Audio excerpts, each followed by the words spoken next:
Harish Mehta is the co-founder and first elected chairman of NASSCOM, the founder of Onward Technologies, and now also the author of a best-selling book called The Maverick Effect. So the IT revolution that India saw in the 80s and then so 90s, it's sort of the precursor to the startup revolution that we're witnessing right now. Did you foresee that sort of revolution coming about? I don't think so. No. We didn't, frankly, when we started, our vision was not at all at what will happen. But what we knew is, like I was in USA, in 1988, I can say India was at least 15 years behind in technology. By the time we get going and whatnot, the gap was increasing, not reducing. You had no foreign exchange in 91. So that much vision we all had. US already so advanced from, if you look at the military product, defense products, which they had at that time, to like travelers insurance company, the computerization that has taken place in an insurance company and all other different segments and the retails, and we can see the impact of technology across the society. So we knew that we will definitely, at some point, that change will bring it. But whether it will be as a startup, I don't think. Yes, we were very close to. In 90s, we came to know. Once we got, like I had a joint venture with Novel, Onward Novel, started in 92, and they were based in Silicon Valley and Utah. So Kanwal Ricky was in Silicon Valley, who came on my company as a director. Similarly, Eric Smith, who was the chairman of NASSCOM, came as the chairman of Onward Novel in India. So we got exposed to Silicon Valley that way, and we started knowing. But that was, I would say, maybe 5-7 years later after we started NASSCOM. Okay. And then we could see what is happening there. So in that sense, whether India is ready, we were not sure.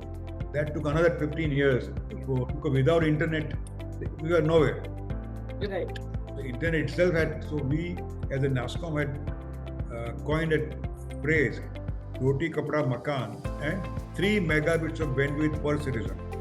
Oh, wonderful. Back to 95, 96 probably. At that time, the telecom minister said, bandwidth kya cheez hai? They had no idea about what is bandwidth. And here we are, so we knew that this revolution is needed in the country. And since they didn't know what bandwidth was, you'll be surprised, we roped in Shammi Kapoor, film actor, to promote internet in India. Oh, wow. He was an internet user, and Apple had given the first, I believe, Apple computer to him as a gift. Okay.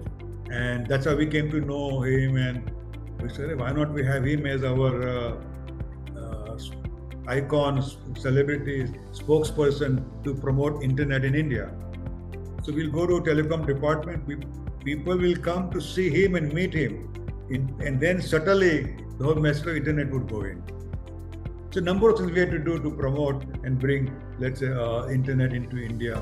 And then eventually, once the internet came and Reliance dropped the rates, all lots of certain things happened by which the infrastructure started developing and the startup revolution took place. Right. So many of these challenges and incidents are unimaginable in today's context, but you experienced them firsthand. What are your thoughts on the startup ecosystem in India today? You will not find a better person than me as an optimist. I have seen a snake charmer's country reaching the stage, and the kind of talent you see around you, the young people, the restless, energetic, smart, enthusiastic, you see everywhere. I see in tier 2 cities, I see in tier 3 cities. I think it's just, we are in for a big surprises what these entrepreneurs, I mean both male and female, or man and woman, are going to bring in over the next 10 years itself. Massive positive change these startups would bring to India. Literally, India's every problem will be solved by the startups. Extremely bullish on it. Great. And your opinions on the current policies and regulations related to startups? Do you think they can be improved, or do you think that we're on the right path? We are on the right path. But the one big area which government has to attack is we are still consumers of technology. If you see, all our startups are as a consumer, as an app driven. None of them on the production side. None of them are developing original technologies. Very few of them are developing algorithms. Deep tech has just started, but we're not nowhere closer to what it should be. We don't combine hardware and software. It's all substantially software driven.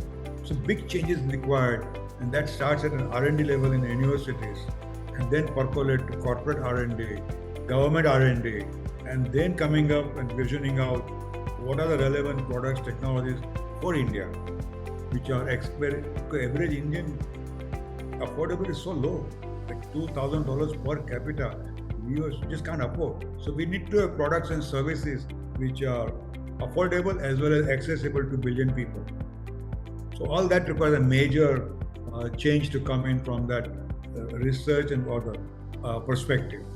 Otherwise, on the app side, the extreme very well going, great guns. Yes, there are many areas where policy makers don't know, and I've written in my book also that we have to invest a lot in both capacity and the capabilities of policy makers on the newer technologies, be it crypto, be it CRISPR, be it, you name it. There are so many new technologies which we ourselves don't understand well. We don't have in that, as a country, we don't have think tanks who can guide the industries. So there are lots of missing pieces there. Not only the regulations. Then India will grow as a balanced, I would say, tech powerhouse.